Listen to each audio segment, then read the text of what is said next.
In this video, I want to talk about how you can sell on Webull. Now you can do this inside of the Webull app, or you can download the desktop version, or you can just do it inside of the web trader on the URL here. So what you want to do is you want to make sure that you have an opened and verified account. Now currently I believe Webull is only available for US, Australia and Canada.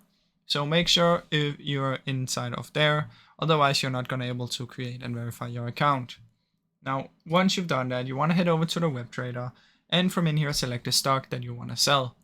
Now since I don't have an account, I'll just use a paper trading. So inside of my paper trading account, you'll see it has selected the Apple one. And if I want to sell this, I'm quickly going to press on the sell button. I can choose the quantity. I can choose the price that I want to do it at. So you can see this is the current price. If I want to sell it when it reaches to 11, I can just type it in. And once it hits here, it's going to sell.